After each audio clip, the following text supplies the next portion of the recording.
Good morning, everybody. Looks like more folks are on, and so we're going to go ahead and get started this morning. Welcome to Money Talk. Today we are talking about work, jobs, the daily grind, all of those good things, and what that means for survivors. So, welcome. Why aren't my slides advancing? There we go. That's me. um, I am Tracy Underwood. I coordinate the Economic Justice Project at the Washington State Coalition Against Domestic Violence. And you can contact me at any time. There's my info. Want to go over our agenda this morning. We will go over a little bit of technical assistance and how to get training hours. And then we'll dig into the topic. We'll talk about what work has to do with domestic violence, which, I mean, many of you probably already know a lot of that. And so I'll be looking for some input from you as well. We will be talking about the laws here in Washington State that are working for survivors. We will talk about employers, their role, and your role as advocates in engaging with employers in your community. And then we will have announcements and wrap up. All right. And we will dig in to the topic of work and domestic violence. So, having a job can be a crucial lifeline for survivors. And those of you who are advocates and have been working with survivors, we know this, right? You know that income means more and better options. That's the world we live in right now, right? Money makes you safer. And that is our reality. And so having a job, having a stable job, having that regular paycheck is a key part of survivor safety plans. Employment also offers survivors social connections and breaks that isolation that can be such a huge part of survivors' lives and such a big challenge. It provides emotional support, resources, and practical help. So a job just isn't a paycheck for survivors, just like it's not for all of us, right? It's not just a paycheck for us. And that goes for survivors as well. It provides so many other opportunities for safety and health and all of those things. And survivors want to work when it's safe. We know this. And working can be made difficult by people causing harm, abusive partners. Studies indicate that between 35 and 56% of employed survivors are harassed at work in person by their abusive partner, which is a lot. Retaining employment. So these are quotes I have peppered out through here from survivors and advocates that we have interviewed in focus groups. It says, retaining employment is a primary consideration for all of my employed clients. As a community advocate, I regularly see abuse victims struggling to make it to court dates, find housing and access counseling and other services and resources, especially if they work doing regular business hours. So all the things that we are encouraging survivors to do as advocates to get safe and stable, to put their lives back together, to do the things that they need to do to keep them and their families safe, that can be really challenging and also keep a job. And you're kind of in a catch-22 situation because the job is a key piece. That income is a key piece of your safety plan. But then also these other things are absolutely necessary. And doing both can be very difficult. So survivors often sacrifice safety and other stability measures that they need to do in order to preserve their job, right? In order to work. So many advocates across the state have worked with survivor who didn't follow through with a prosecution, access a protection order, things like that, or go to support group.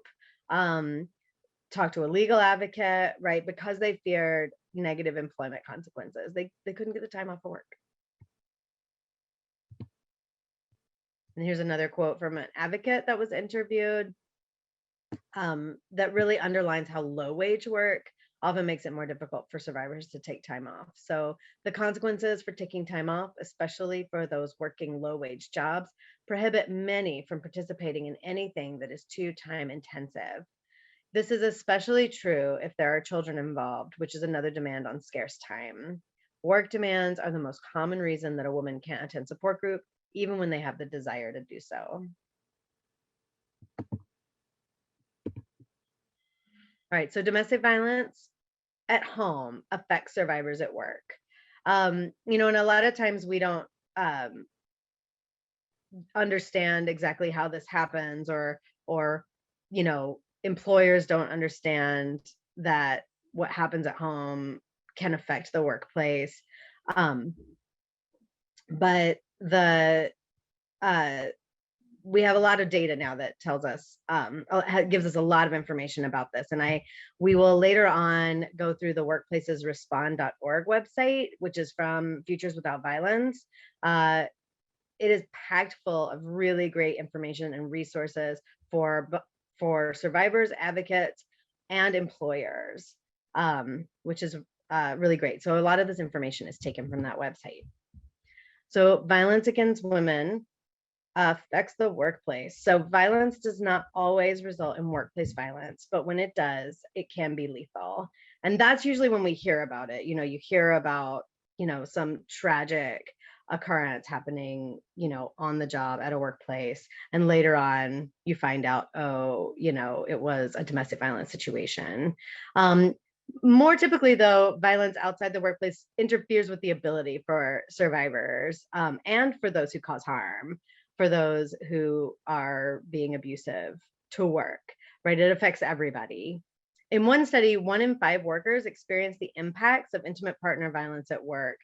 Of these workers, 66% had this type of violence perpetrated in the workplace or on their workplace premises. So it's an issue, right? Like it's a prevalent issue that I think is kind of largely misunderstood by those of us that don't think about these things all the time, right?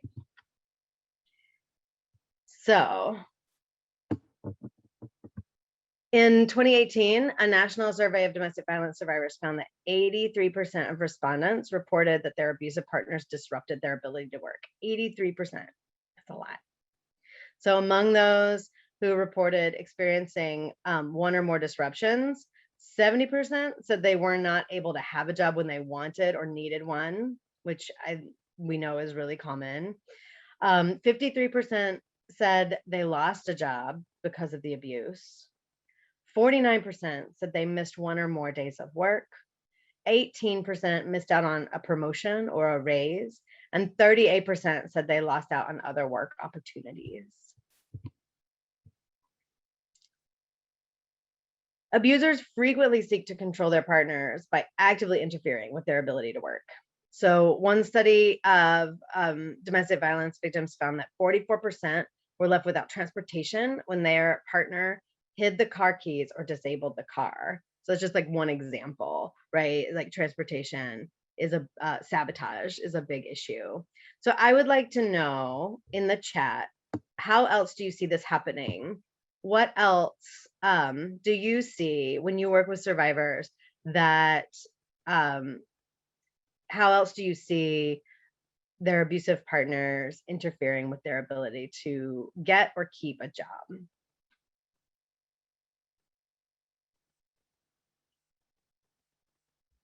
Yes, taking care of the children, promising childcare, and then at the last minute saying, oh, sorry, or not showing, and then you can't get to work. Ruining clothing, right? Making it so that they don't have their uniform or they don't have professional clothes that they need for their job. Stalking, yes. So coming around to a job site, making threats or just being creepy, right? Making other coworkers feel uncomfortable.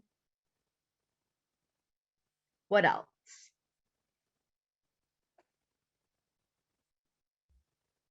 Constant phone calls to the business. Yes. So incessantly calling, and sometimes that's incessantly calling the survivor, right, to disrupt their work.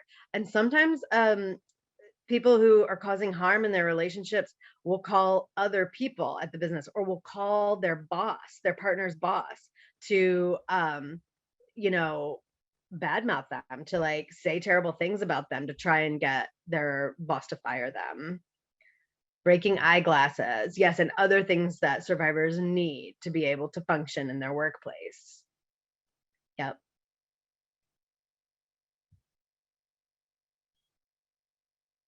Showing up with lunch. Oh, that's a really good one, because then your coworkers are like, "Oh, how sweet.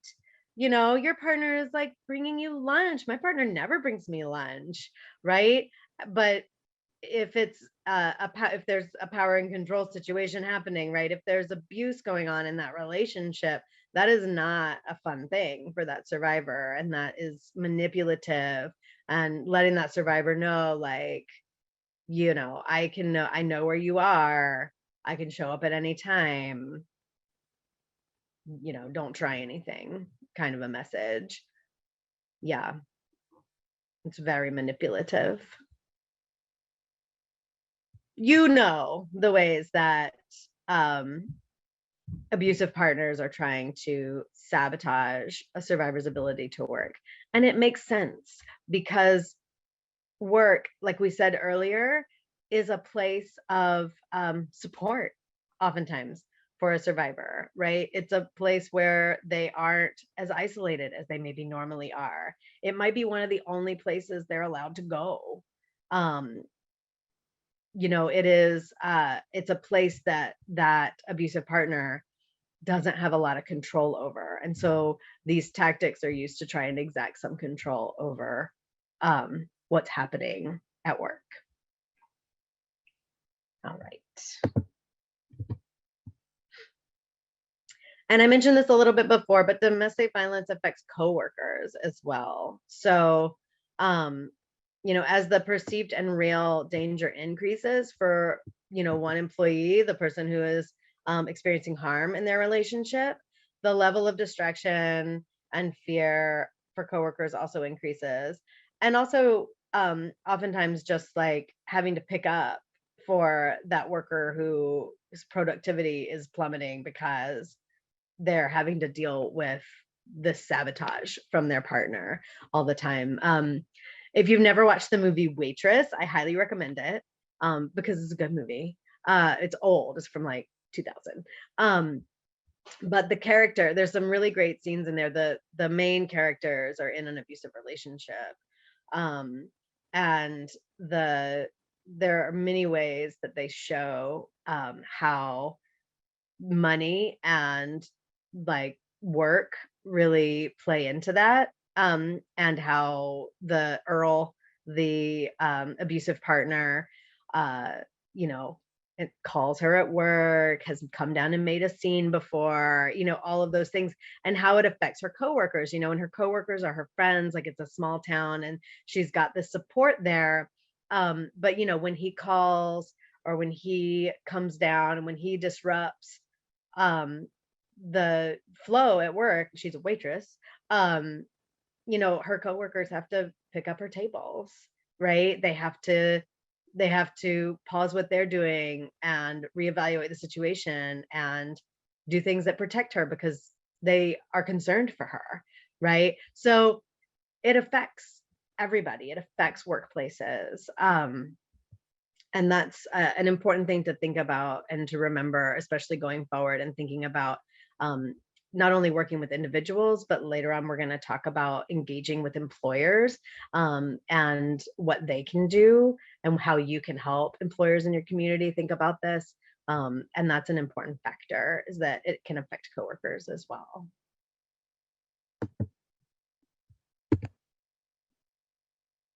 And domestic violence costs. So it costs money. It costs survivors and it costs employers. Survivors lose wages when they miss work or have to leave a job.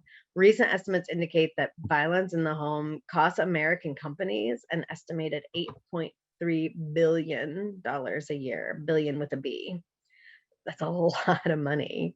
It includes decreased productivity, absenteeism, workers' compensation, health insurance costs, and more. So that is an all-inclusive number of all of those things, but it's a lot. It is a lot.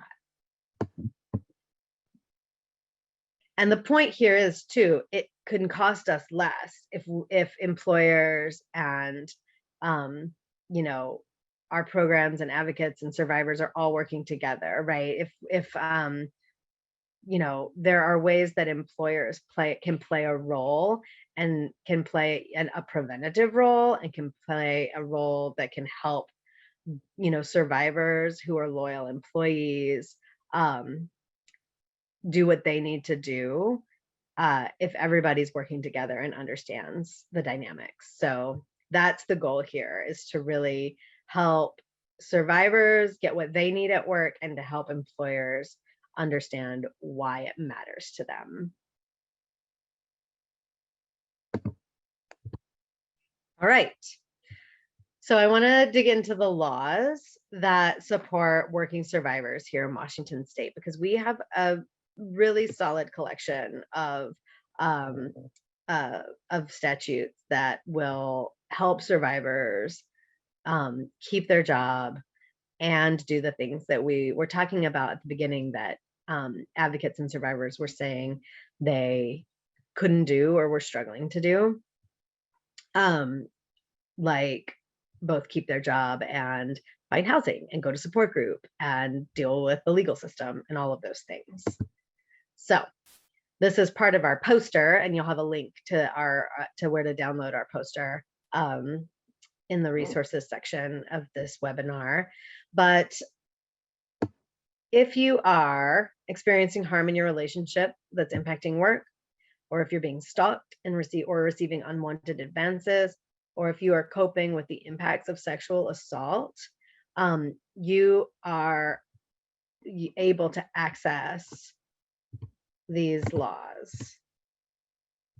And these are sort of a collection of domestic violence protections at work that will help survivors keep their job and do what they need to do. So it's illegal in Washington for an employer to discriminate against you based on your experience of domestic violence, sexual assault, or stalking. This is a relatively new law. I think maybe 2 years old now. And so a lot of people don't know about it, employers included, survivors included, right? But what this means, and the RCW is there, it links to the actual law, you can read the language, but it means that an employer can't fire, demote, deny employment, or otherwise discriminate against survivors of abuse. And the law also requires employers to provide reasonable accommodations for survivors on the job, like a change in office location, a phone number, or a modified schedule. So it's really, it's a robust law, like anti-discrimination law for survivors, specifically around employment, which is really fantastic. Survivors also have access to paid leave to take time off to deal with issues related to domestic violence, sexual assault, or stalking. And those are the RCWs there. They link to the law that you can read if you like reading wonky policy language. What these say is that every employer in Washington must offer paid sick leave to all of their employees. All of their employees, part-time, seasonal. Every employer in Washington must offer a minimum amount of paid sick leave. And you can use that sick time to take time off to deal with issues related to abuse, which is often called safe leave. People are like, what's sick and safe leave? Like, what is safe leave? What does that mean? Well, that is the really encapsulates the part of this law that was passed back in 2008. Before there was paid leave attached to it, there was domestic violence leave, which you could take either paid if you had it or unpaid if you didn't have paid leave.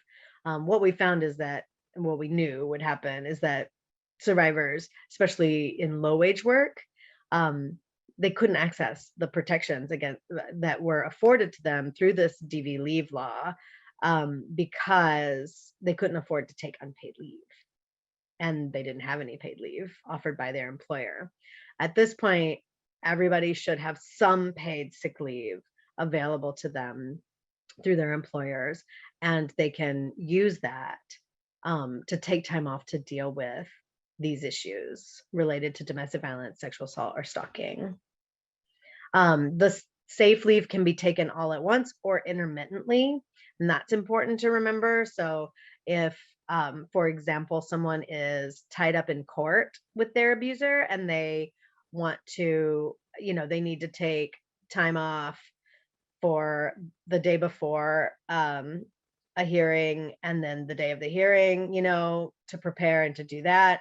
And then the judge says, okay, you have to come back in 2 weeks, right? They can go back to work, and then 2 weeks later, when they need to go to court again, take that day off as well. Like, that's what it means by intermittent.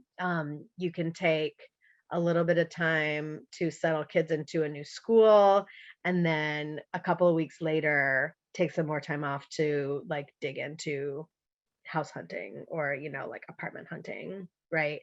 So those it's very flexible in that way. There's no limit to the number of hours allowed on this leave, as long as the law does say it has to be considered reasonable, which is flexible, and that can be good for survivors, but it can also be challenging when an employer, when it's not defined clearly. An employer can, there's just a lot of discretion that can be used there. And that's where having an advocate can really come in handy for survivors, right? You can help them craft their message around like what to talk to their employer about, like how to convince them that this is going to be helpful in the long run to their sustained employment, things like that.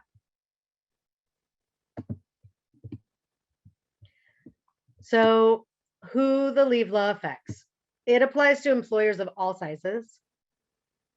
It applies to, so part-time employees are also included in the protections. And also employees who need to take time off to help another person who is experiencing domestic violence, sexual assault, or stalking. So, and those are listed here. It's not all inclusive. So it is, it's a little tricky. There are some people left out, like grandparents and aunts and uncles, and siblings, right? But the law says specifically that employees who need to take time off to help a child, intimate partner, parent, or grandparent who is experiencing domestic violence, sexual assault, or stalking can also access this type of leave, this safe leave.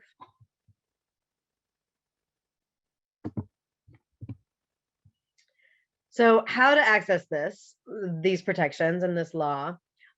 Employers can ask employees to verify that they're a victim of domestic violence before approving this kind of leave. That is something that is in the law. However, verification can include just a written statement from the employee or from a professional that has helped, like advocates, clergy members, healthcare providers. It could include a court order or police report. It does not have to. It can literally just be a written statement from the employee. That is all that's required.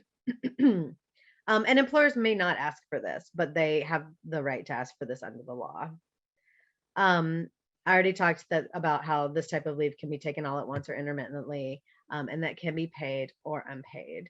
So folks who use their paid leave, like paid sick leave, and max it out, but still need to take time, if they can take unpaid leave in order to take time to do these things that are helping them get safe and stable from domestic violence, they can take that unpaid. And what that means is their job is protected. They can't be fired or demoted upon, return. So there are definitely some important protections that are still in place for survivors. even if they choose to take that unpaid leave once they've maxed out their paid leave, their paid sick leave. All right. If an employer does not follow the law, so if you're working with survivor and are suspecting that their employer, it sounds like their employer is not, upholding this, is not following this, these anti-discrimination or the leave law, then you can file a complaint with the Department of Labor and Industries. I've got the link there and the phone number.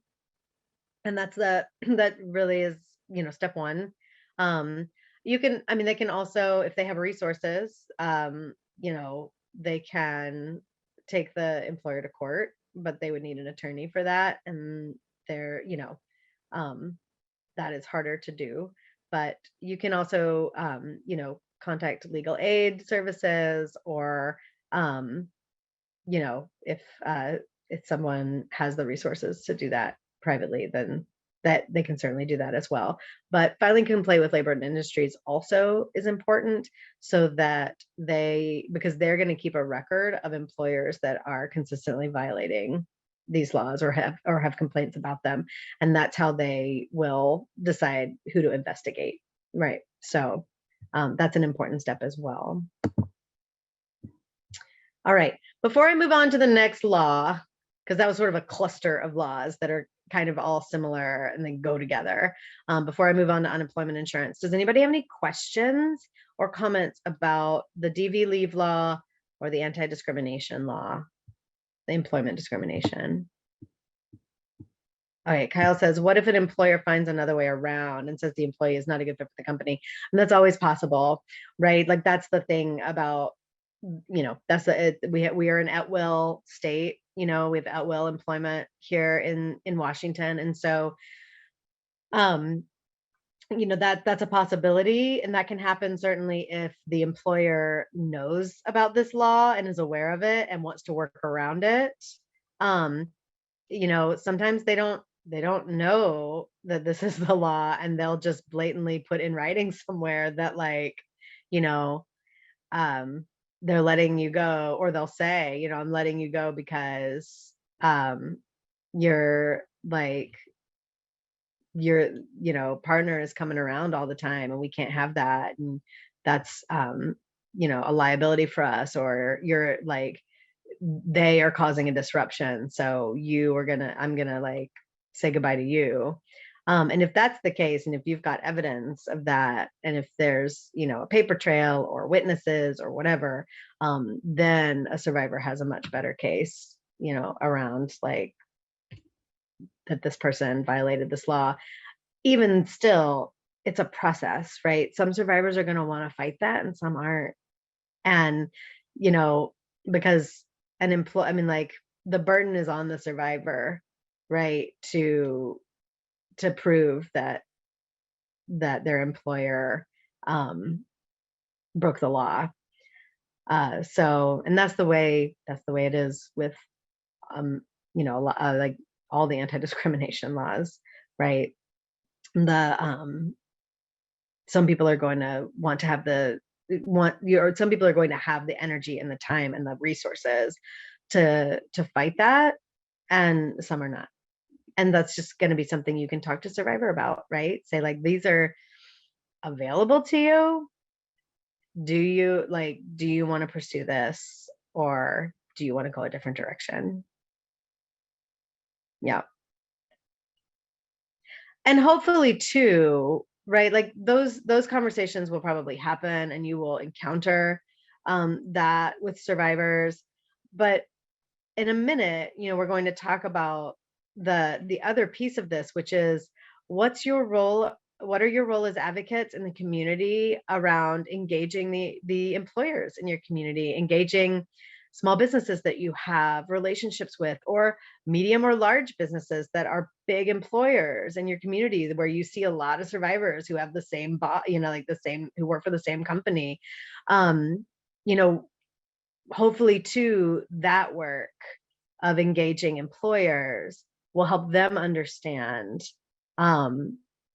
why it matters, like why it benefits them and why it matters that they work with the survivors who are their employees in helpful ways, in order to avoid this.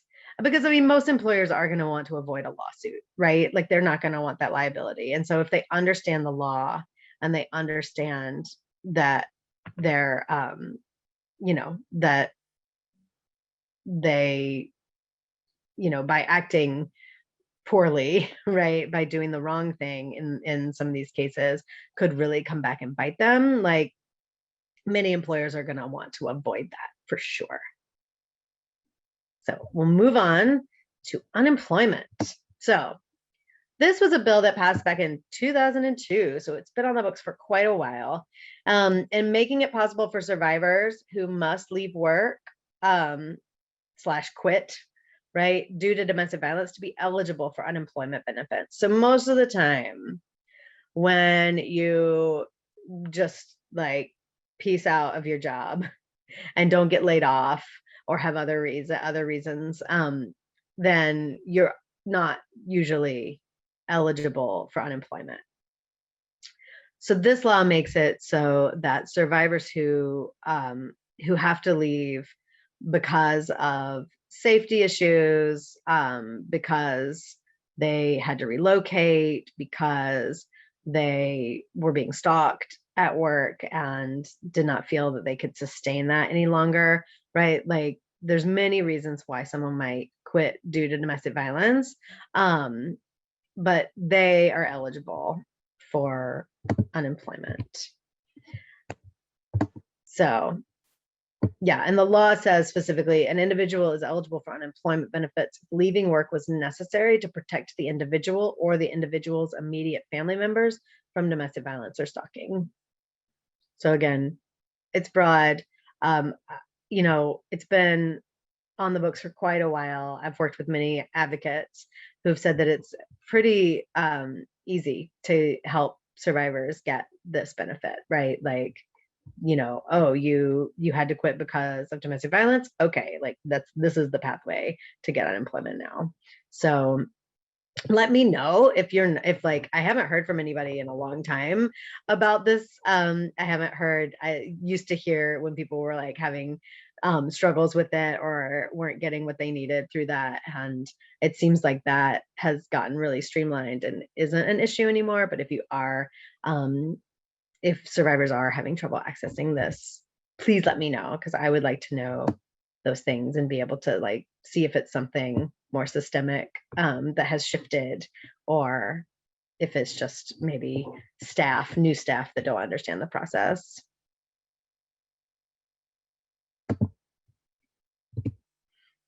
If an unemployment claim is denied, there still is recourse. The Unemployment Law Project is a really great organization, and they can help somebody figure out what their next step should be. They get back to you pretty quickly. It's at the beginning of pandemic, they were a bit swamped, and it was taking them a little bit longer because everybody was like unemployment. But I think things might maybe have evened out a little bit at this point. So if you are working with someone who left because of DV, who had to quit their job, but their unemployment claim was denied, you can call these numbers or go to the unemploymentlawproject.org and get some assistance there on next steps.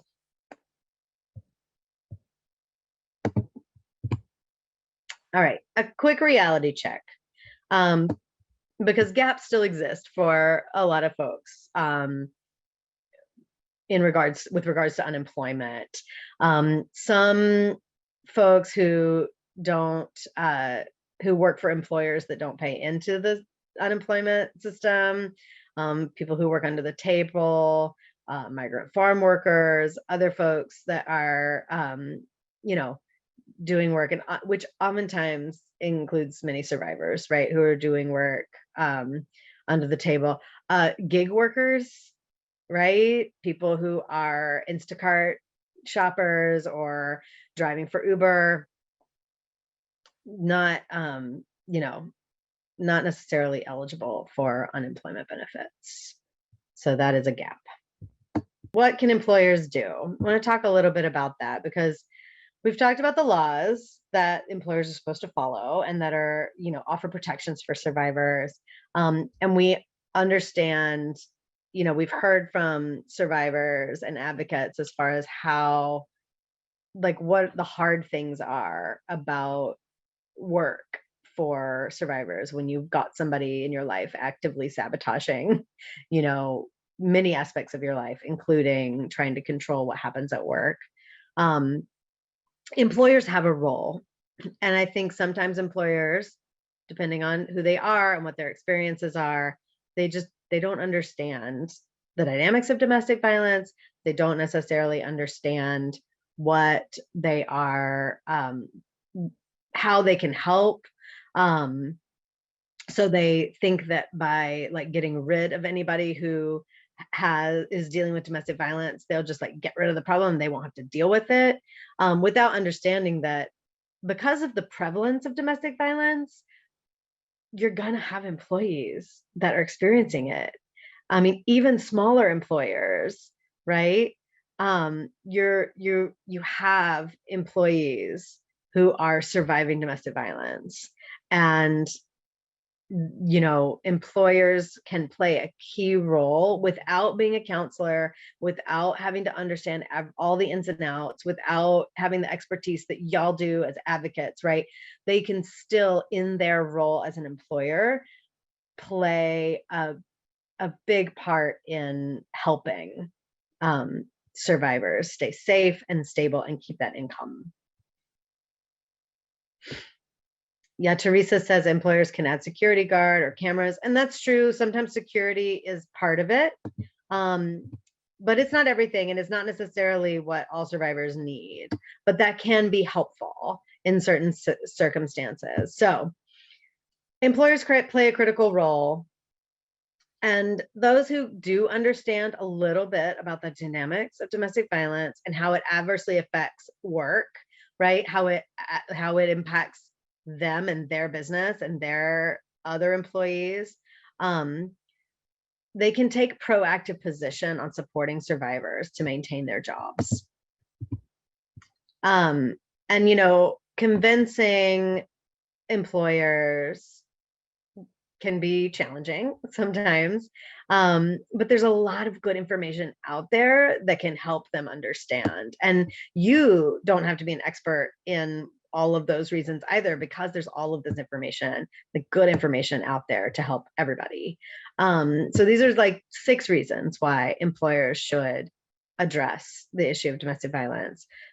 It affects many employees, like I said. It's a security and liability concern. They and right now with the law, there's the anti-discrimination law that I mentioned before that prevents employers from firing or demoting or denying employment to a survivor of domestic violence on the basis that they are a survivor. It also, if you remember, includes mandating that employers provide reasonable accommodations for survivors. And so because that's in law, if they don't do that, that's a liability concern for them. Domestic violence is a performance and productivity concern when, if we know how it affects survivors' ability to perform, right? It can actually be a literal time suck when they're having to field the incessant phone calls or whatever, but it can also affect somebody's ability to work, because your mind is on how what you're going to need to do if your abuser does A, B, or C, right? You're contingency planning, you're worried about your kids, you're calculating how long it takes you to get from work to their school if something goes down, right? And all of those things, can take away from your focus at work. Domestic violence is a healthcare concern, and because healthcare happens in this country through our employers, that's an impact. It's a management issue. being able to, if you're a supervisor, being able to understand even a little bit about what an employee who is experiencing domestic violence needs can help a lot, right? A supervisor who understands why somebody might be late, or, and why keeping the job or maybe modifying a schedule would be beneficial to a survivor.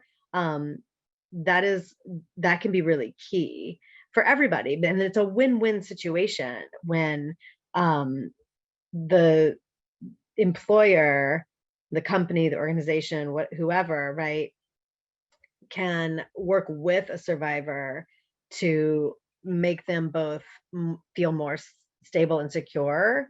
That's going to automatically help their productivity, right? And then modifying a schedule or doing other things, changing offices or whatnot, again, will physically increase the safety of a survivor, but will also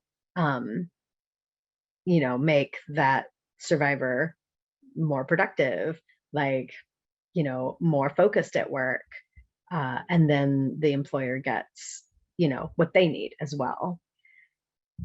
And taking action in response to domestic violence, it works. So when employers put simple practices in place, policies, and then also supervision, education around what survivors need, it really works for everybody. It works for the survivor and it works for the company as well. And I have a link here to this webpage for employers on the Workplaces Respond website that we'll take a look at in a few minutes, which is really just packed full of great information, model workplace policies, training and education for managers, just a lot of good information. So employers can implement workplace policies that support survivors and hold abusers accountable. So the other side of that coin. Acknowledge that it's their responsibility to respond to domestic violence, and there are laws that support that, right? Learn helpful approaches for talking with domestic violence survivors about their safety at work, and make small changes that can make everybody in the workplace safer. So there's a lot that employers can do within the realm of their expertise, right? That can really beneficially impact survivors and everybody at that workplace. Another quote from a survivor. After getting help from my supervisor, I worked so hard.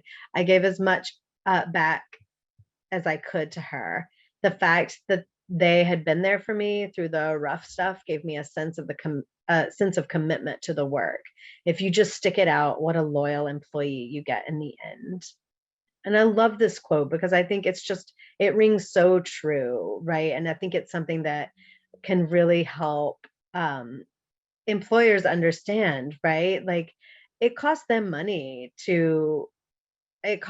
money to go through the hiring process, to have high turnover, to lose an employee. That costs time and money.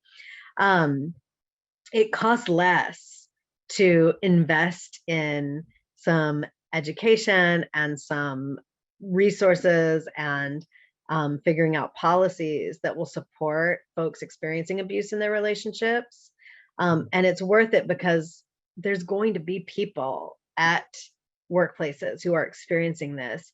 And if there's already things in place, if people know what to do to help, it will save. It not only is the right thing to do, right? It's not only the right thing to help people and support your employees to be safe and stable, but it will also impact the bottom line positively as well. So again, this is all win-win for folks when employers understand their role and have good practices.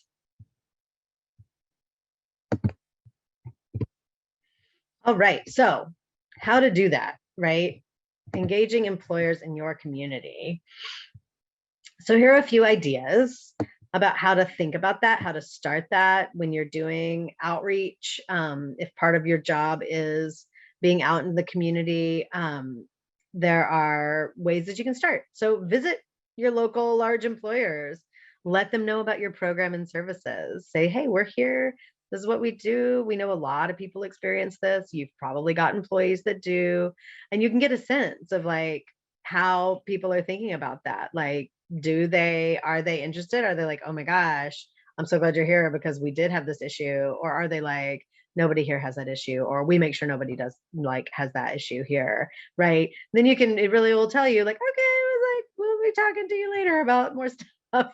But you can think about how to approach them again based on their reaction just to your visit. You can host a forum for small businesses to come and learn more about your services. You can offer DV trainings, like you could facilitate an in her shoes activity. And if you don't know what those are, you can look that up on our website. But if you're part of our member programs, you should have all of our in her shoes kits available to you. And you can offer to do that. It can be very eye-opening and a great way to start to build relationships with employers in your community. Once you begin to build those relationships, ask if they have policies that help improve the safety of employees. Ask if they want some suggestions or help thinking about that, right? Say like, we can help you do that. If you feel out of your element about that and you do some of this stuff, but then you're like, oh God, they want more help. You could send them to me. I can help them connect with other folks that do this nationally with businesses and corporations. Like there's help out there and information out there for employers to really build build those muscles around helping survivors, and share information about the laws that you know about here in Washington State. Say, hey, did you know this was the law? Like, here's a handout. Here's some links to learn more about it. Like, let me know if you have questions, that kind of a thing. So lots of great ways to engage employers in your community. And I want to know how y'all are doing that right now. Like, do you have some success stories? Manuela says, we have monthly community coalitions to inform people of our services. Awesome. So, do like businesses, employers sometimes show up to those? That sounds great.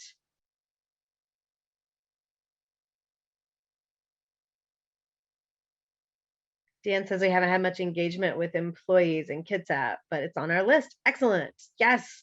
I think it's a great way to make sure folks know about the laws, right? Because again, like I said earlier, if most employers are not going to want to not follow the law, right? And they were all notified. Like, they get notifications when employment law changes, but it's a lot. We don't always retain everything. Like, it might not be something that they were thinking about at the time because they didn't think that they didn't know of anybody in their workplace that was experiencing domestic violence, but maybe now they do. There's a lot of great reasons to. It's an easy way to say, hey, like, we're here, we have services in your community, and like, these are the laws that support survivors at work, and we want to make sure you know about them, and we want to be here if you have any questions. Like, we're happy to discuss. Stephanie says we have a working relationship with local universities. Oh, that's fantastic. They in turn provide trainings about how to better serve the students, but they also receive information on how to better serve their students and their employees. That's great, Stephanie. Yeah. So if you haven't already, you can work in, some information about these leave laws next time you have a meeting or a training. That's a great idea. I know in the past, there have been some really, fantastic relationships built between, you know, uh, some of the farms. I know the YWCA in Walla Walla used to work very closely and may still very closely with a couple of the orchards out there. And that all started because they were seeing survivors come in, and they were all working for the same company, and they were all having issues, right? Um, and advocates were like, huh, maybe if we reached out to the companies, to the orchards, we could have a better working relationship, and we can provide education, and then they could make sure they're giving out our information as a resource. And it worked really well um for a while. I think to the point where even one of the orchards started donating to their organization on a regular basis. So it can really be a beneficial, it's mutually beneficial way to build a relationship for sure. Oh, Teresa says we do training with law enforcement once a year and spoken to them about DV. They carry our brochures with them in their patrol vehicles. Yeah. And it's also like the engagement with employers is not only about them knowing that you're there and being able to give your information to survivors that they encounter, but it's also about helping them understand um why it matters to them that they understand a little bit about this, and why it's beneficial for them to have um, some policies and procedures on the books and widely understood by their employees, so that they can, that they can support survivors on the job. Dan says they're located near the Navy shipyard, and they are one of Bremerton's largest employers. I think we need to come up with a strategy to make this information available to employers and employees. Fantastic. Absolutely. Yes. So, like Dan said, she's thinking like, oh, like what's our largest employer? Where do survivors, you know, where are many of the survivors that we're working with working, right? And if you've got a large employer like that in your community, or just an employer where you're seeing a lot of survivors working there, like that's like step one, right? That's a great way to say, oh, I'm going to do that, because you obviously can't engage every employer in your community, especially for those of you living in larger cities and whatnot, right? But you can do, there's some place to start, right, with that, and thinking about where survivors are, where they're working, what they're doing. I mean, maybe it's engaging with a union rather than an employer, right? You're like, well, um, a lot of survivors that we work with are in the restaurant business, or a lot of them are, grocery and retail workers. They oftentimes those workers are unionized, and maybe it's working with the union to figure out how to reach more employers, because the unions, have access to a lot of employers. I can't see the name of who said this, but we have an outreach program to many of the businesses and communities, but no trainings with employers to speak of, mostly making our information available to their employees with the expectation that employers will also take in the information. Yeah, I mean, and I think a lot of times that's what programs do, right? We think about outreach, we're like getting our information out to people so that people who self-identify as survivors can then have it can be like, oh, well, that's me. Maybe I should call them. And then they come in and are able to do one-on-one advocacy. And that is absolutely valuable and should keep happening, right? The other piece of that I think we do less of, that I'm encouraging you to think about how to maybe do more of, is working directly with employers. Find out who's HR, right? Talk to them. Who's in charge of like, management, right? Talk to them around how they think about this. Help them understand that, try to change their minds if they're like, well, we don't have anybody that affects, right? Like, well, you might, and you might not know about it because they don't feel like they can say anything because they're scared of losing their job, because the job is like a lifeline for them right now. And helping, especially, and I think that can be especially helpful when you're not talking about a particular person, right? When you're not necessarily working with somebody who's having the issues, but you can say, we know we know that this is survivors' experience, and we know you employ a lot of people in our community, and we want to work together with you to, craft a great policy, to be here to support you or to support your managers if they have discover somebody's experiencing this and they don't know what to do, right? Like, that's another way that we can, offer that community support, um, that can, and eventually that will help so many more survivors, right? Maybe even some that don't come through our doors for intensive services because they were able to keep their job and they got what they needed and they're managing, right? Because their employer knew what to do. Like, I think that can be really, really valuable. There's a local manufacturing business locally that does Friday lunches, where lunches are provided to their employees and a presentation is given. After hearing about this, I wonder if our agency could reach out and do a presentation to start working with their administration to see if we can help them become more survivor friendly. I think that's a fantastic idea. I think that's such a great way to say, hey, we know you do this. We heard about this. I think it's a great thing that you do. Can we be a presenter? Can we come talk to you about this? I think that's fantastic.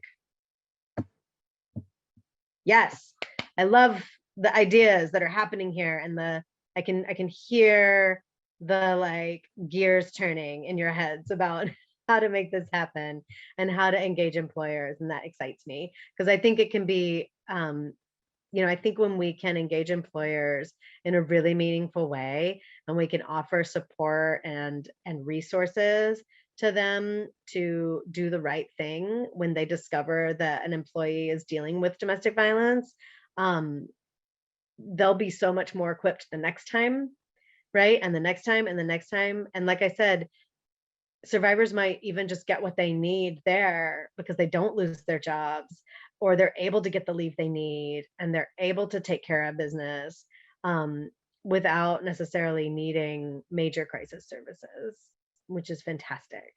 Right, here are just some tips for employers specifically, and I have 2 links down here on this page. And again, you'll get these slides with all this information, but the Workplaces Respond website has a really great guide for supervisors and a really good video on how to support survivors, how supervisors can support survivors, and they go back and forth. They have like a do and a don't, and it's really clear, and I really like it. So take a look at those and then use them, right? Like, feel free to use those in your communities. But when talking to an employee who might be, dealing with domestic violence, an employer can provide that initial support, right? They can be a human and sympathetic. They don't need to be an expert or a counselor to be able to be like, that sounds terrible. I'm sorry you're dealing with that, right? Offer referrals, right? If they know you, they know that you're available in the community.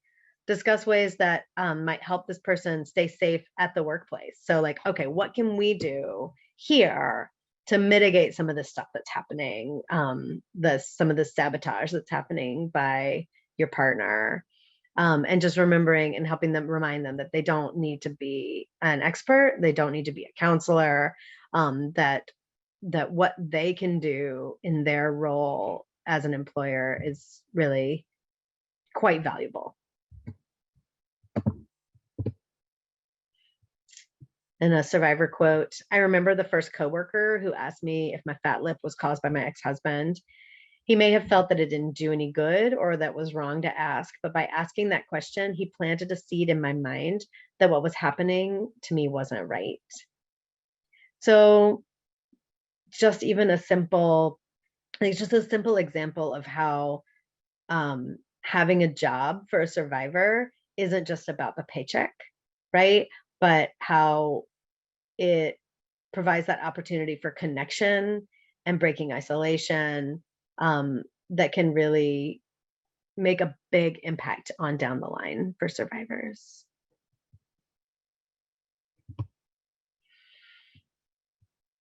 And a few examples of how small changes can make a big impact for employers, helping them think about what small things they can do that make sense for the survivors they work with. And for employers to understand that there's not one way that will make things safer for survivors. I think, oftentimes employers are like, well, we'll, like what somebody said earlier, like, oh, we'll get security, right? We'll get security and like, we'll, install some lights around the building. And that's like, that'll be what we need. And like, maybe, but that might not be what all survivors need or what the survivors in your office need. And so helping employers understand that the most important thing is to just, when you discover it's an issue for someone who works for you, talking to them and saying like, what do you need? Like, what would make this work that might be possible for me to help with, right? Like, those are the most important things to do, that there's not like a special formula of things to do. And that, helping employers really understand that survivors are going to know best what's going to help.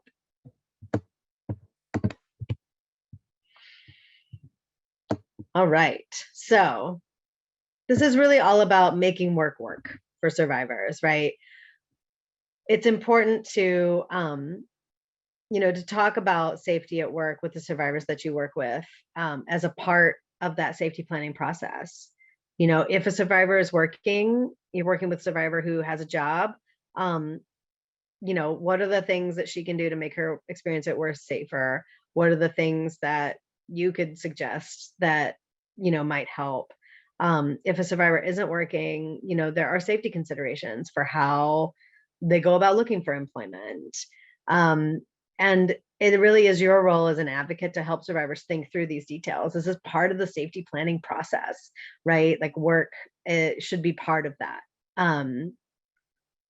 Helping survivors think through the details of employment and how to stay safe can be really beneficial for survivors.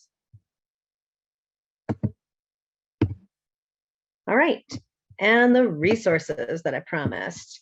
So I'm not going to do this with all the resources, but this first one, I'm going to click through and I'm going to show you this workplacesrespond.org. So it's through the Futures Without Violence, and it provides information, resources, partnership, and guidance in developing innovative and collaborative prevention programs, including development resources for employers and healthcare providers. There's also information for healthcare providers.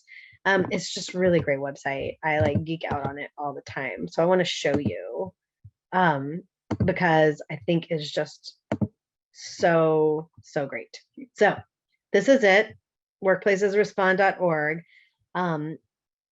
They've got some information too about COVID now and, the resource center.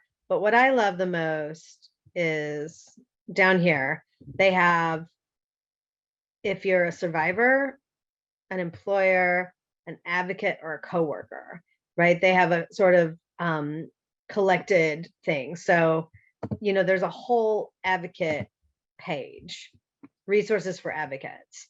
And you can go through here and peruse. They have a guide, and they have workplace tools, a rapid response toolkit, model documentation and reporting form, like all of these things. Some are for employers, some are for survivors. if you go back, I want to go back and show you. Let's see.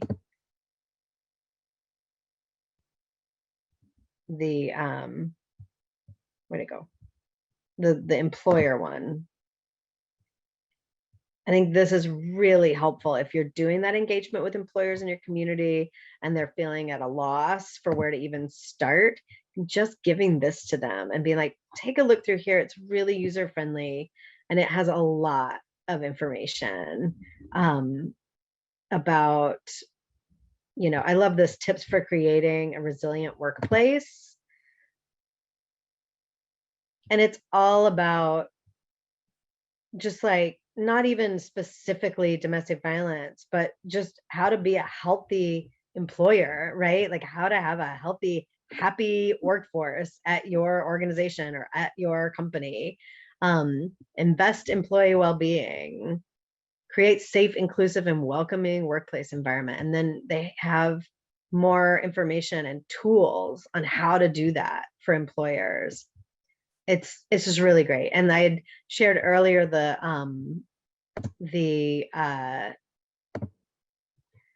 there's some links in here too, specifically for managers and supervisors. Those are really, really helpful. It's packed full of helpful information. There's a model workplace policy on domestic violence that can be modified and used. It's just really, really great.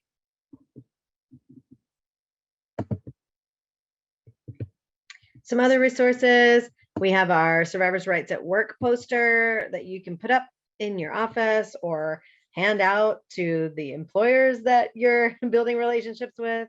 Our webpage on jobs has that and other resources as well. There's also the Safe at Work Coalition, which also provides guidance to companies who are developing workplace policies on domestic violence as well. Please keep in touch. Ask me more questions about how to engage employers in your community. Tell me stories about how that's going. I would love to know. I would love to work with you and support you in any way that we can here at Wiskative around your efforts around helping survivors at work and engaging employers in your communities. I nerd out on this stuff. I love it. So please let me know how I can be support to you. And have a lovely, lovely day. Goodbye, everybody.